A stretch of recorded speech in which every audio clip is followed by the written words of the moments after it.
मिथिला के माटी छी माथा में सैटले, भक्ति भरल हिनक गाथा तू गाबिले।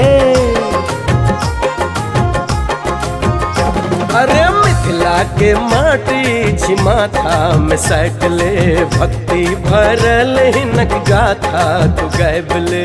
सीता के काम छियन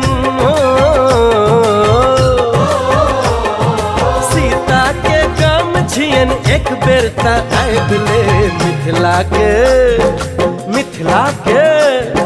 मिथिला के माटी छी माथा में सैटले, भक्ति भरल हिनक गाथा तू गाबिले।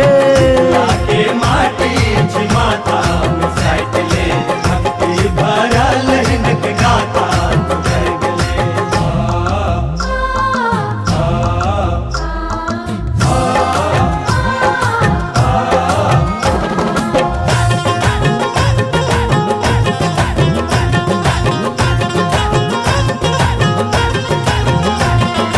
कमला सो कोसी सो पूछ ले बलान सो, जनकक ई बाग खिले मिथिला के नाम सो।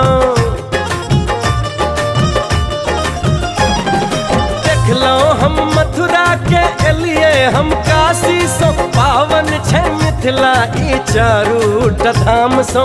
स्वर्गो से सुंदर छे स्वर्गो से सुंदर छे, नैना में राख ले मिथिला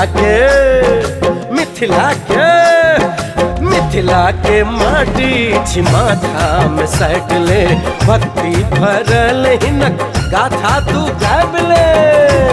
के माटी छी माथा में सैटले, भक्ति भरल हिनक गाथा तू गाबिले।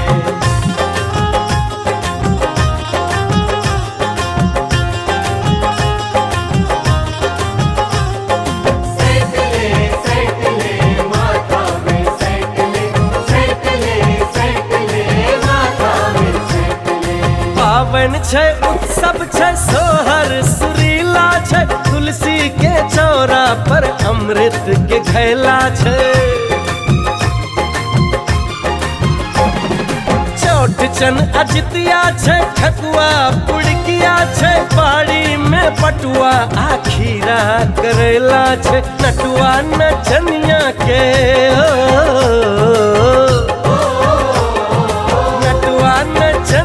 के ठुमका पर नाच ले। मिथिला के माटी छी माथा में सैटले, भक्ति भरल हिनक गाथा तू गाबिले। के माटी छी माथा में सैटले, भक्ति भरल हिनक गाथा तू गाबिले।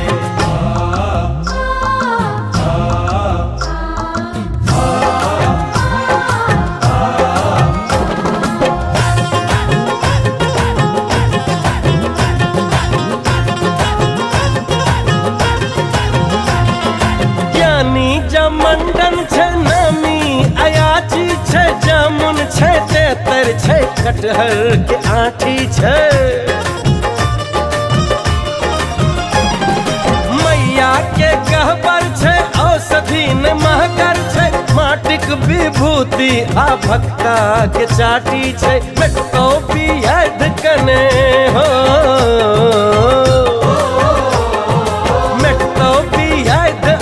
भक्ता के तैपले। मिथिला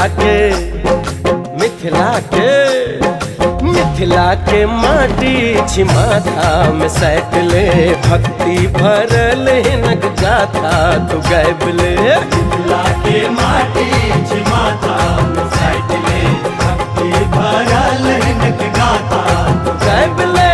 मिथिला के माटी छी माथा में सैटले, भक्ति भरल हिनक गाथा तू गाबिले।